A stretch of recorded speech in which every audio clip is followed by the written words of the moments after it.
जय श्री राम। नमस्कार दोस्तों, स्वागत है आप सभी का आपके अपने YouTube चैनल चंद्रमनीषा भक्ति पर। दोस्तों, आज की इस वीडियो में हम लोग उसके आगे का अध्याय पढ़ेंगे जहां तक हम लोगों ने पढ़ लिया है श्री रामचरितमानस। अगर दोस्तों आप वीडियो पर नए आए हैं तो प्लीज़ जाकर सारी वीडियो को देखते आइए, तब जाकर आपको ये सारी कथाएँ आपको समझ में आएंगी दोस्तों, और आपको अच्छा भी लगेगा।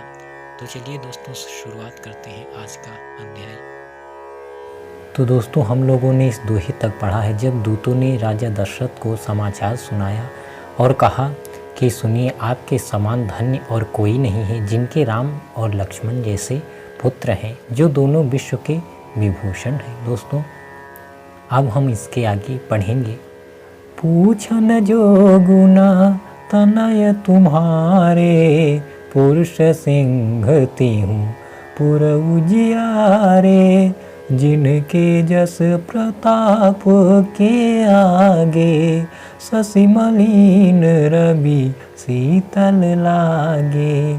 आपके पुत्र पूछने योग्य नहीं है, वे पुरुष सिंह तीनों लोकों के प्रकाश स्वरूप हैं, जिनके यश के आगे चंद्रमा मलिन और प्रताप के आगे सूर्य शीतल लगता है। दोस्तों, वो कह रहे हैं कि ऐसे पुत्र हैं, दोनों पुरुष सिंह के समान हैं, जो तीनों लोकों में प्रकाश स्वरूप हैं, जिनके यश के आगे चंद्रमा मलिन है अर्थात फीका है, और प्रताप के आगे सूर्य शीतल है। दोस्तों, तिन्ह कहाँ कही अनाथ किमि चीन्हे, देखिए रवि की दीप करलीन है, सिय स्वयंवर भूपाने का, समिटे सुभट एक ते का।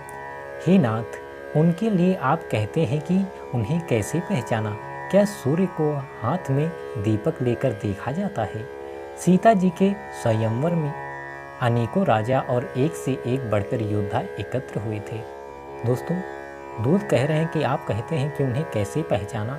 भला कहीं सूर्य को भी छिपा लिया जा सकता है? अर्थात सूर्य को हाथ में दीपक लेकर देखा जाता है।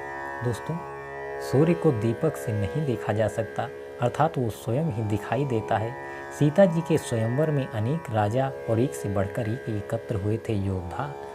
शंभु सरासनु काहु नटारा, हारे सकल वीर बरियारा, तीन लोक महा जे भट मानी, सब कह सकति शंभु धनु भानी। परंतु शिव जी के धनुष को कोई भी नहीं हटा सका। सारे बलवान वीर हार गए। तीनों लोकों में जो वीरता के अभिमानी थे, शिव जी के धनुष ने सबकी शक्ति तोड़ दी। दोस्तों, दूत कह रहे हैं कि जितने भी महान योद्धा आए थे, शिव जी के धनुष को कोई भी नहीं हटा सका। सारे बलवान हार गए। वीरता के अभिमानी जो थे तीनों लोकों में, शिव जी के धनुष को सबकी शक्ति तोड़ दिया था। शिव जी के धनुष की जो अपार शक्ति थी, उसने सबके घमंड को तोड़ दिया। सकई उठाए सरासुर मेरु, सोहि हारि गयो करि फेरु, जेहि कौतुक स्यु सैलु उठावा, सौतहि सभा पराभव पावा। बाणासुर जो सुमेरु को भी उठा सकता था, वह भी हृदय में हार कर परिक्रमा करके चला गया, और जिसने खेल से ही कैलाश को उठा लिया था, वह रावण भी उस सभा में पराजय को प्राप्त हुआ। दोस्तों, बाणासुर और रावण जैसे योद्धा भी जो बड़े ही पराक्रमी और वीर थे, वो भी पराजित हो गए। तहाँ राम रघुवंश मने, सुनिए महामहिपाल, भंजऊ चाप प्रयास बिनु, जिमि गज पंकज नाल। हे महाराज, सुनिए, वहाँ जहाँ ऐसे ऐसे योद्धा हार मान गए, रघुवंश मणि श्री रामचंद्र जी ने बिना ही प्रयास शिव जी के धनुष को वैसे ही तोड़ डाला जैसे हाथी कमल की डंडी को तोड़ डालता है। दोस्तों, सेवक जो दूत गए हैं वो कह रहे हैं कि उन्होंने उस सभा में श्री रामचंद्र जी ने बिना ही प्रयास के शिव धनुष को तोड़ा, जैसे कमल की डंडी को हाथी तोड़ डालता है। सुनि सरोष भृगु नायक आए, बहुत भांति तिन्ह आँखि देखाए। देखि राम बलु निज धनु दीन्हा, करि बहु विनय गवनु बन कीन्हा। धनुष टूटने की बात सुनकर परशुराम जी क्रोध भरे आए और उन्होंने बहुत प्रकार से आंखें दिखलाईं। अंत में उन्होंने भी श्री रामचंद्र जी का बल देखकर उन्हें अपना धनुष दे दिया और बहुत प्रकार से विनती करके वन को गमन किया। दोस्तों, परशुराम जी भी क्रोधित होकर आए थे, ये भी बात दूतों ने बताया है और कहा। बहुत समझाने पर जब वो जान गए भगवान श्री राम को, तब जाकर उनके जब बल को पहचाना, बहुत प्रकार से विनती करके वो वन को गमन किया और चले गए। राजन राम अतुल बल जैसे, तेज निधान लखनु पुनि तैसे। कपहि भूप बिलोकत जाके, जिमि गज हरि किशोर के ताके।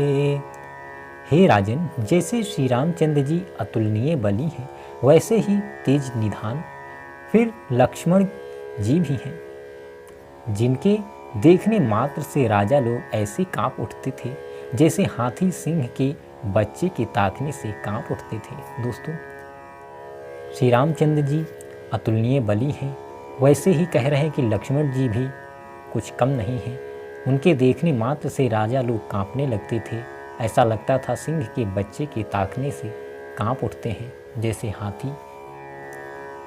देव देखी तव बालक दोऊ, अब नाखी तर आवत को। दूत बचन रचना प्रिय लागी, प्रेम प्रताप वीर रस पागी।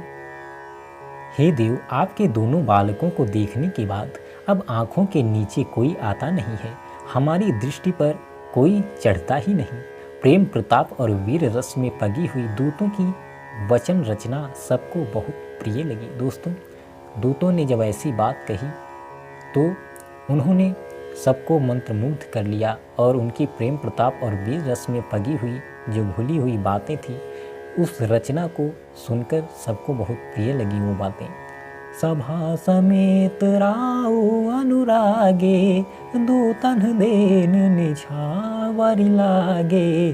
कही अनीति ते मुदहि काना, धर्म विचारी सबहि सुख माना।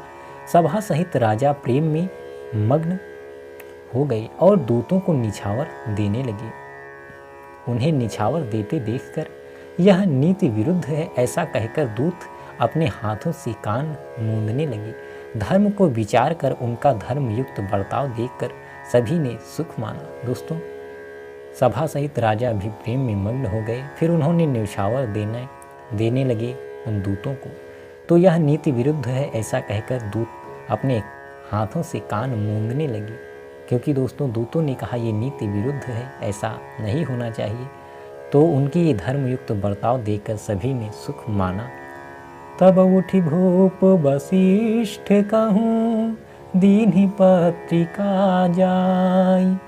कथा सुनाई गुराही सब, सादर दूत बोला। तब राजा ने उठकर वशिष्ठ जी के पास जाकर उन्हें पत्रिका दी और आदर पूर्वक दूतों को बुलाकर सारी कथा गुरु जी को सुना दी। दोस्तों, दशरथ जी ने गुरु वशिष्ठ के पास वो गए और वो पत्रिका उन्होंने दी। दूतों को बुलाकर सारी बात बताई, कथा सुनाई। सुनी बोले गुरु अति सुख पाई, पुण्य पुरुष कहूँ मही सुख छाई। जिमि सरिता सागर महु जाही, यद्यपि ताहि कामना नाही। सब समाचार सुनकर और अत्यंत सुख पाकर गुरु बोले, पुण्यात्मा पुरुष के लिए पृथ्वी सुखों से छाई हुई है, जैसे नदियाँ समुद्र में जाती हैं, यद्यपि समुद्र को नदी की कामना नहीं होती। दोस्तों, जब ये समाचार सुना अत्यंत सुख पाकर वो बोले कि पुण्यात्मा जो पुरुष होते हैं दोस्तों, उनके लिए ये जो सारी पृथ्वी है ये सुखों से छाई है, भरी पड़ी है। जैसे नदियाँ समुद्र में जाती हैं, यद्यपि समुद्र को नदी की कामना नहीं होती। दोस्तों, नदियाँ समुद्र में तो मिलने जाती हैं, लेकिन समुद्र को ये कामना नहीं है कि नदियाँ उससे मिले या नदी का जल उसमें आए, लेकिन फिर भी वो जाती हैं। वैसे ही पुरुष के लिए जो पुण्यात्मा है, ये सारी पृथ्वी सुखों से भरी है। तिमि सुख संपत्ति बिनहि बोलाए, धर्मशील पाहि जाहि सुभाए। तुम गुर भी प्रधेनु सुर सेबी, तसि पुनीत कौसल्या देवी। वैसे ही सुख संपत्ति बिना ही बुलाए स्वाभाविक ही धर्मात्मा पुरुष के पास जाती है। तुम जैसे गुरु, ब्राह्मण, गाय और देवता की सेवा करने वाले हो, वैसी ही पवित्र कौशल्या देवी भी है। दोस्तों, वो कह रहे हैं कि जो संपत्ति बिना ही बुलाए, जैसे कोई स्वाभाविक ही धर्मात्मा पुरुष है, उसी के पास चली जाती है। वो कह रहे हैं कि आप भी गुरु, ब्राह्मण, गाय और देवताओं की सेवा करने वाली हो, वैसे ही पवित्र कौशल्या देवी भी हैं। सुकृति तुम समान जग माही, भयउ नहै को होनेउ नाही। तुम ते अधिक पुण्य बड़का के, राजन राम सरिस सुत जाके। तुम्हारे समान पुण्यात्मा जगत में न कोई हुआ है और न होने का ही है। हे राजन, तुमसे अधिक पुण्य और किसका होगा, जिसके राम सरीखे पुत्र हैं। दोस्तों, वो कह रहे हैं कि आपसे बड़ा पुण्यात्मा न कोई है और न होगा। वीर विनीत धर्म व्रतधारी, गुण सागर बर बालक चारी। तुम कहूँ सर्व काल कल्याणा, सजहु बारात बजाई निशाना। और जिसके चारों बालक वीर, विनम्र, धर्म का व्रत धारण करने वाले और गुणों के सुंदर समुद्र हैं, तुम्हारे लिए सभी कालों में कल्याण है। एतेव डंका बजवाकर बारात सजाओ। दोस्तों, वो कह रहे हैं चारों बालक वीर, धर्म का व्रत धारण करने वाले हैं, विनम्र हैं, गुणों के समुद्र हैं, तो तुम्हारे लिए सभी कालों में कल्याण ही है। और आप बारात सजवाकर, अर्थात वो कह रहे हैं कि अब डंका बजवाकर बारात सजाओ। चलहु बेगी सुनी गुर बचन, भले ही नाथ सिरुनाई। भूपति गवने भवन, तब दूतन वासुदेवाय।